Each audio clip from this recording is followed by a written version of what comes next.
Bəzi gecələr insana heç bitməyəcək, günəş bir də doğmayacaq kimi gəlir.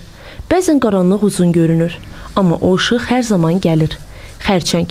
Çoxları üçün bu söz qorxu deməkdir. Hələ 15 yaşında mübarizə başlayırsa, bu qorxu 2 qat artır. Mən 9-cu sinifdə oxuyurdum. Bu xəstəliyi öyrənən zaman həqiqətən bu xəstəliyi öyrəndiyim an mənim üçün ən pis anlardan biri olmuşdu. İlk dəfə gördüyümcə ayağımda bir şişə əmələ gəlibdi və gündə böyüyə-böyüyə gedir. Və biz xəstəxanaya müraciət etdik həkimlərə, onkologiya mərkəzində və onlar sümük xərçəngi diaqnozu qoydular. Müxtəlif müayinələrdən keçəndən sonra həkimlər ona əməliyyat olmalısan deyiblər.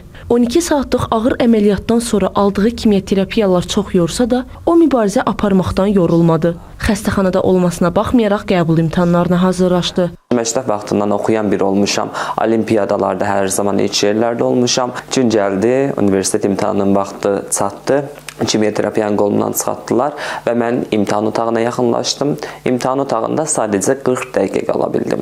Səhv etmirəmsə 14 gün sonra cavablar çıxdı. Bilirdim ki, qəbul olmuşam. Çünki özümə çox inanırdım. Yəni, insan nəyə inansa həqiqətən o olur. Samir sağalacağına da inanırdı və bunu bacardı. Amma onun üçün həyat yalnız şəxsi mübarizə ilə məhdudlaşmadı. Universitetə qəbul oldu. Gənclər arasında fəal mövqe tutdu. Müxtəlif sosial layihələrdə iştirak etdi. Bugün o təkcə öz hekayəsini danışmır. Eyni taleyi yaşayan gənclərə ümid verməyə çalışır. Vaxtilə özünün də müalicə aldığı xəstəxanaya yollanıb, eyni xəstəliklə mübarizə aparan uşaqları ziyarət eləyir. Onlarla söhbət eləyir. Qorxularını bölüşür. Ən əsası isə tək olmadıqlarını hiss etdirir. Universitetə qəbul olundan sonra Tələbə Gənclər Təşkilatının və Tələbə Həmkarlar İttifaqının sədri kimi fəaliyyətə başladım. Eyni zamanda universitetdə bir çox dövlət qurumlarında çalışdım.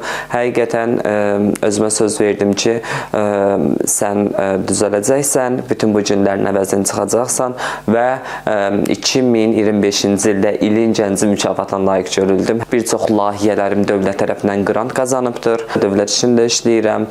Qarabağa gələn dövlət qonaqları üzrə turizm bələdçi kimi fəaliyyət göstərirəm. Onu qeyd etmək istəyirəm ki, bütün gənclərə buradan yəni hər zaman güclü olsunlar, özlərinə inamlı olsunlar. Həyatımızda bəzi nələrsə baş verir, biz naşükürlük edirik buna, deyirik niyə belə oldu, amma hər zaman deməliyik xeyirlisi bu oldu. Sadəcə bu Allahın bir sınağıdır, keçib gedəcəkdir bu nə vaxtsa. Xəstəlik, xərçəng son deyil. Bugün Ümumdünya Xərçənglə mübarizə günüdür. Samirin hekayəsi göstərir ki, diaqnoz həyatın sonu deyil, sadəcə yolun çətin bir mərhələsidir. Mübarizə davam eləyir və həyat bütün çətinliklərə baxmayaraq irəliyə doğru axır.